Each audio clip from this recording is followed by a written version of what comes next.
America ने मुनीर ने जिस तरीके से यहाँ पाकिस्तान में तबाही भी देखी लेकिन फिर से अपनी पीठ को थपथपाया।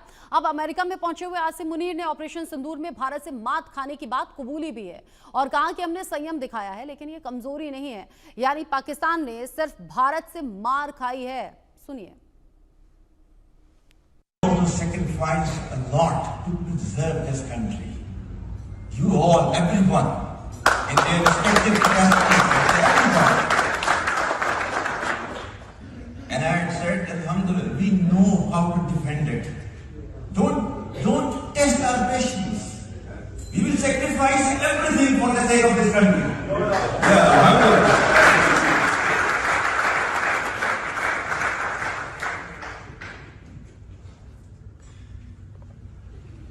मैंने उस वक्त भी ये कहा था, रुका मिन फियतिन क़लीलतिन ग़लबत फियतन कसीरतन बिइज़्निल्लाह। हमने संयम दिखाया है लेकिन ये कमजोरी नहीं है, यानी कि पाकिस्तान ने बात कबूली है कि भारत ने बड़ी मार उसे दी है और ये मात खाई है पाकिस्तान ने। आसिम मुनीर ने भले ही अपने देश में, अपने मुल्क में लोगों को बेवकूफ़ बनाया हो, अपनी पीठ थपथपाई हो और जंग में जीत का ऐलान कर दिया हो, अपना प्रमोशन करा लिया हो, लेकिन विदेशों में पहुंचकर झूठ नहीं चलता। और जब पहुंचे आसिम मुनीर तो उन्हें सच बोलना पड़ा और उनके खिलाफ जो नारेबाजी हुई वो आपने इससे पहले चली रिपोर्ट में देखा है। मेरे साथ में बात करने के लिए ब्रिगेडियर रिटायर्ड राजन जामवाल जी जुड़ गए हैं डिफेंस एक्सपर्ट के तौर पर। नाजिया इलाही खान मेरे साथ में जुड़ गई हैं सोशल एक्टिविस्ट के तौर पर। आप दोनों का ही इंडिया न्यूज पर बहुत स्वागत।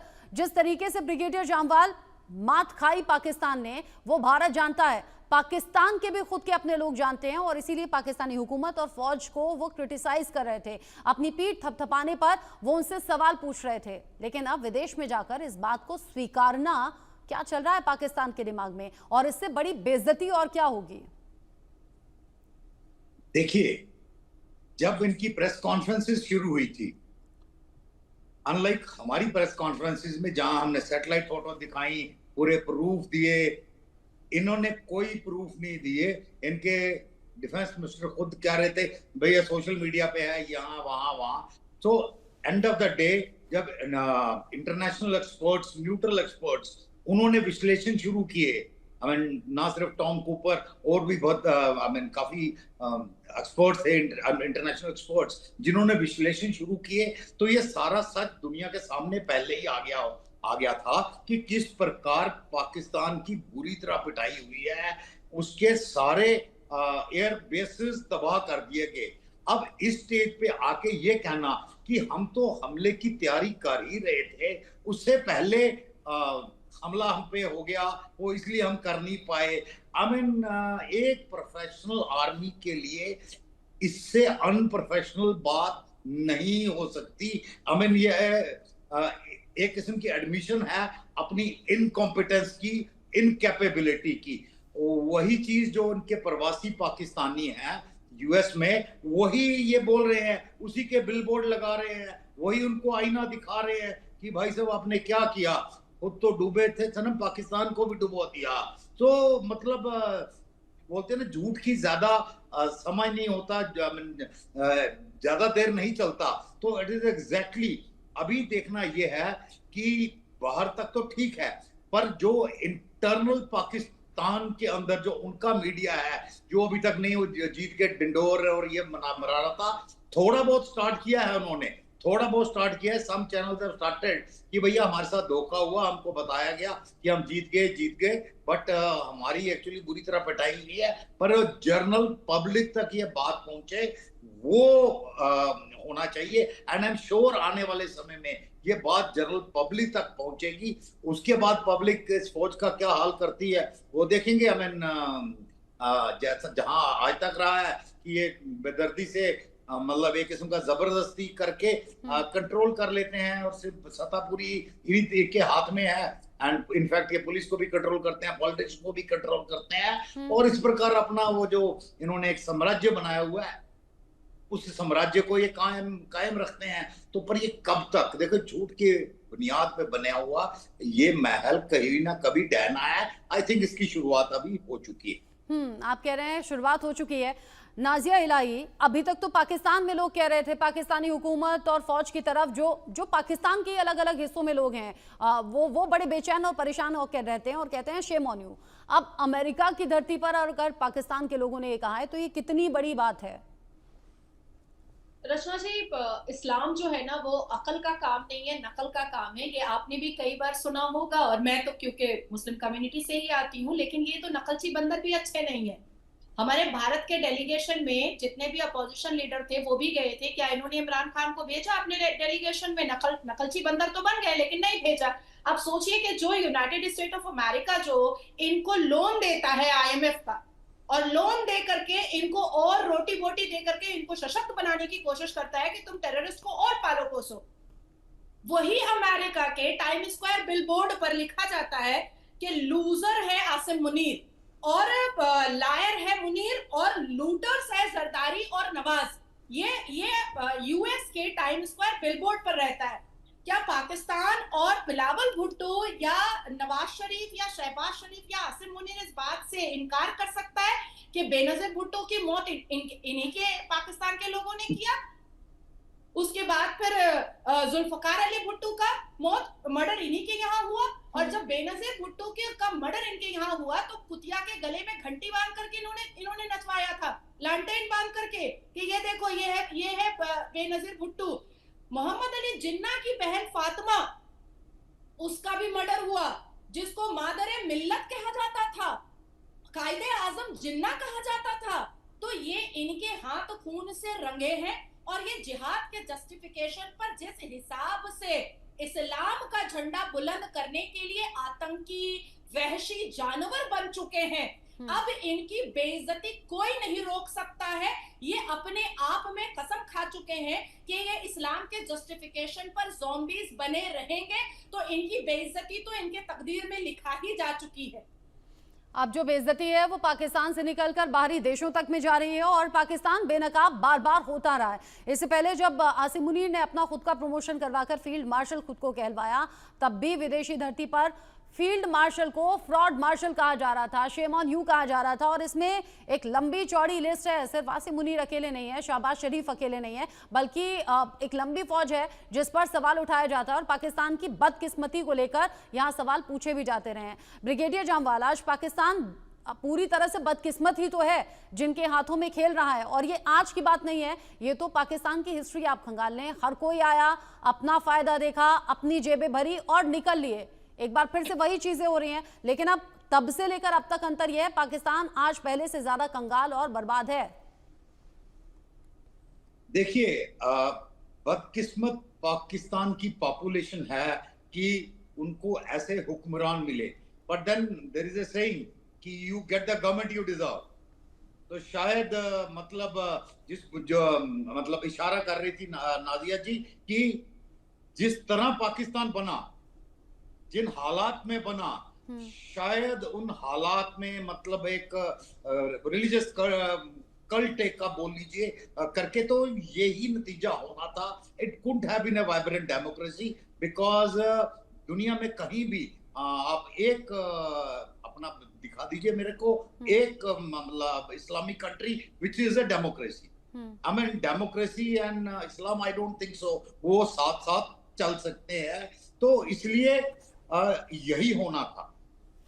ज्यादा खराब क्या हो गया कि मोस्ट ऑफ द टाइम ये मिलिट्री डिक्टेटरशिप के नीचे रहे हैं, और खासकर जियाउल हक के टाइम जब वो मिलिट्री डिक्टेटरशिप और थियोक्रेसी यानी कि रिलीजियस फंडामेंटलिज्म, इन दोनों का मिलाप हो गया, तो एक किस्म का वो बोलते हैं ना अल्टीमेट अनार्की आ गई तब से। अगर जियाउल हक से पहले के देखें, चलो मिलिट्री डिक्टेटर थे पर वो थोड़े से लिबरल टाइप लोग थे। जब से जियाउल हक आए, उन्होंने पाकिस्तान आर्मी और पूरे पाकिस्तान का इस्लामाइजेशन किया, एंड कश्मीर इनके लिए जगुलर वेन बन गया, एंड बाकी सारी चीजें जो हुई, मतलब the clergy came up and the terrorist group came up, और ये सारा कुछ जब जियाउल हक के टाइम हुआ, उसका नतीजा यही होना था। आप जिस प्रकार के बीज डालोगे वैसे ही पौधे निकलेंगे। तो आपने ये सब किया, तो आज आप सफर कर रहे हैं, आज पूरा दुनिया आप पे हंस रही है।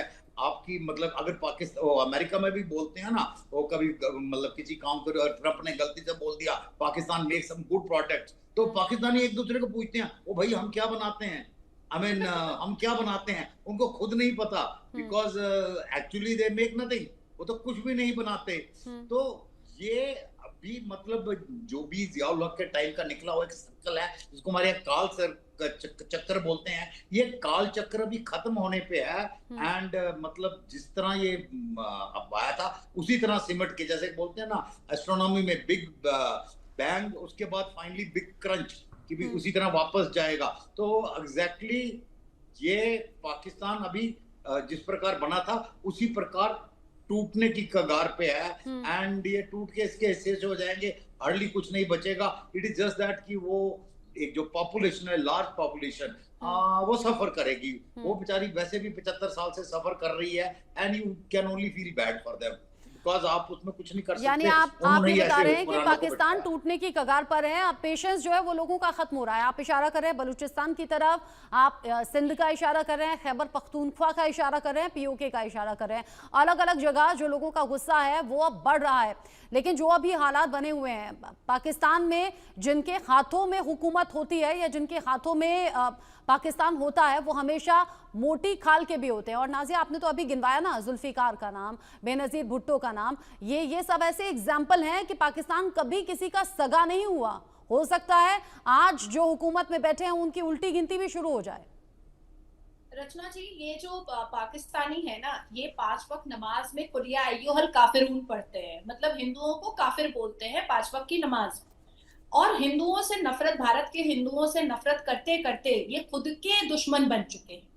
ये भारत के हिंदुओं का बुरा तो नहीं कर पा रहे हैं, लेकिन अपने खुद के दुश्मन बन चुके हैं। इस पूरी पृथ्वी में जितने भी देश हैं, कभी भी हमने सुना, अगर इतिहास के पन्नों को भी उठाकर देखा जाए तो कभी हमने सुना कि एक पूर्व प्रधानमंत्री का जेल के अंदर रेप हो रहा है? और कर कौन रहा है? जुडिशियल कस्टडी में रेप मिलिट्री कर रहा है, क्योंकि वो अच्छा दिखता है। कितने आर्मी ऑफिसर हैं जिन्होंने खुद से खुद को शूट किया है और लेटर लिख करके गया है पाकिस्तान के आर्मी के, अब्बा आपने मुझे गलत जगह पर भिजवा दिया, यहाँ पर अच्छी शक्ल होने का मतलब है कि मेरा रेप होगा।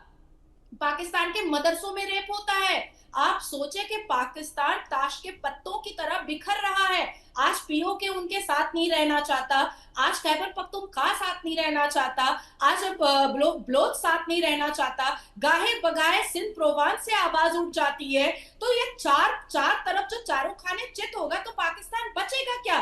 The second thing is very important thing कि यहाँ पर ना डेमोक्रेसी है पाकिस्तान में और ना ही कोई कानून है, इसको मानना पड़ेगा। 2023 का एक मामला था पाकिस्तान के सुप्रीम कोर्ट में, जिसके जज ने एक शिया मुस्लिम को बेल दिया था और उस जज की हत्या कर दी गई, ये कह करके कि तुमने रसूल की मुखालफत की है, तुम रसूल के खिलाफ गए हो, तुमने एक शिया को बेल दिया तो कैसे दिया?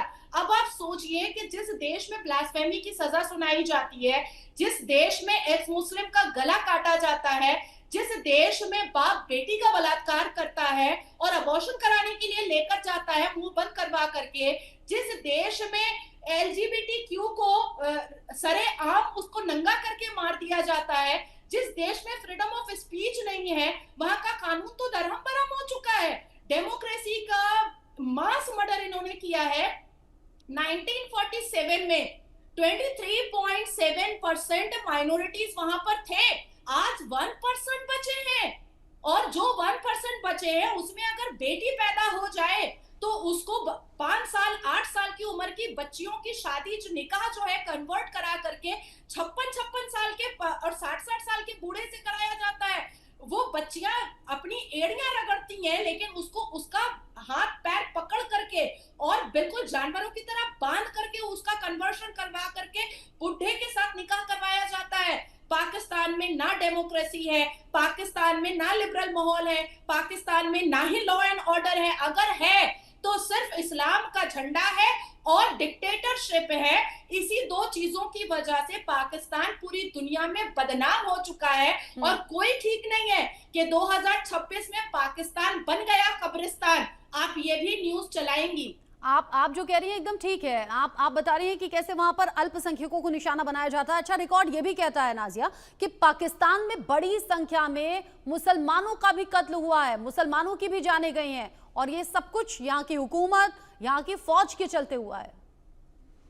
जी रचना जी, ऐसा है कि जैसे ईरान में मोर देन 70% युवा जो है वो एक्स मुस्लिम हो रहे हैं, उसी तरीके से पाकिस्तान में भी 15 to 17% जो युवा हैं, क्योंकि मैं पाकिस्तान चैनल्स पर बैठती हूँ, वहां के युवा एक्स मुस्लिम हो रहे हैं। अब ये जो गाहे बगाए हम खबर सुनते हैं कि फलाना मुसलमान को पकड़ करके इन्होंने ब्लास्फेमी की सजा दे दी, ये वही होते हैं जो एक्स मुस्लिम होते हैं, जो क्रिटिसिज्म करने लगते हैं इस्लाम पर, जो इस्लाम के रिफॉर्मेशन पर बात करने लगते हैं। ऐसी क्या वजह थी कि जाकिर नायक, भगोड़े जाकिर नायक, आतंकी जाकिर नायक, अश्लील जाकिर नायक को ये कहना पड़ा कि अमेरिका और लंदन में रहने वाले और भारत में रहने वाले मुसलमान जन्नत नहीं जाएंगे, लेकिन पाकिस्तान में रहने वाले मुसलमान जो है वो जन्नत चले जाएंगे, क्योंकि उसको इस्लाम का प्रमोशन करने की जिम्मेदारी मिली थी। तो जिस तेजी से ईरान और पाकिस्तान में एक्स मुस्लिम बढ़ रहे हैं, अब ये अपने कौम और अपने हमकलमा के भी दुश्मन होते चले जा रहे हैं। आप देखिए बांग्लादेश में शेख हसीना भी ला इलाहा पढ़ती थी, और जो जमाते इस्लामी ने शेख हसीना के इनर गारमेंट उड़ाए थे और शेख हसीना को भागने पर मजबूर किया था, वो भी ला इलाहा इल्लल्लाह मोहम्मद रसूलुल्लाह पढ़ता था। तो ये इस्लाम के जस्टिफिकेशन पर सारे क्रिमिनल एक्टिविटीज करते हैं, टेररिज्म एक्टिविटीज करते हैं, लेकिन इनको सुनना नहीं पसंद है, इनको करना पसंद है।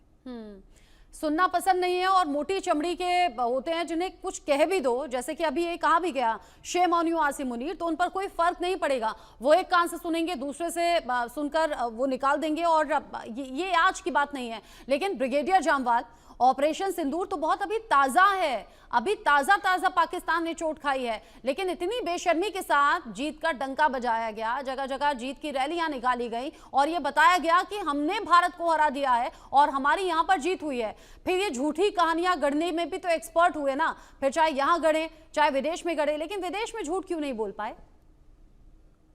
देखिए, झूठ बोलने की जहां तक आदत है, उनके हिसाब से 1965 में वो जीते, हालांकि मैं दुनिया ने देखा वो 1971 में वो जीते, पूरी दुनिया ने 93,000 लोगों की पेंटें उतरती देखी, और उनकी किताबों में आज भी है कि वो 71 में वो जीते। अब उनकी जो मतलब बच्चों को जो पढ़ाया जाता है कारगिल में वो जीते। आई मीन उनके यहाँ तो एजुकेशन सिस्टम को ही एक हाईजैक कर लिया गया है कि हर जगह उनकी फौज जीती, वो आज तक हारी नहीं।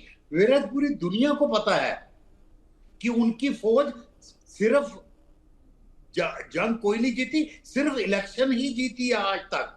जंग सारी हारी है, छोटी हो या बड़ी हो, पर दुनिया को पता है। इसलिए जब ये लोग बाहर जाते हैं तो बाहर दुनिया को सारी सच्चाई पता है, ना सिर्फ 71 में क्या हुआ, बट इवन ऑफ सिंदूर में जिसका आप जिक्र कर रही थी कि क्या हुआ, कहां मारा, टेररिस्ट कैंप गए, मतलब एयर बेसिस गए, पूरा एयर डिफेंस सिस्टम गया, कितने तैयारे जमीन पे बैठे बैठे खत्म हो गए, और कहां मतलब बम और मिसाइलें गिरी हैं, दुनिया को सारा पता है। तो इसलिए दुनिया को बेवकूफ नहीं बना सकते। और जो इनके ही पाकिस्तानी बाहर रह रहे हैं वो दुनिया का मीडिया देख रहे हैं, अब उनको नेचुरली अफसोस हो रहा है, हम कहां से आए भाई, ये कौन लोग हैं जो हमको रिप्रेजेंट करने आ रहे हैं यहाँ पे, और उनको शर्म आती है बिकॉज वो बाकी लोगों से आंखों नहीं मिला पाते हैं। तो इसलिए ये आक्रोश इस प्रकार निकलता है कि ये जो मास होर्डिंग्स है, प्रोटेस्ट हैं, इसमें ये निकलता है। बलूचिस्तान में क्या हो रहा है, मतलब खैबर पख्तूनख्वा में क्या हो रहा है, पीओके में क्या हो रहा है, और अभी कुछ सिंध में भी शुरू हो गया है। तो मतलब कहाँ क्या हो रहा है, सबको बाहर सब कुछ पता है। सिर्फ यही शतरमुर्ग की तरह का अपनी आंखें बंद करके बैठे हैं।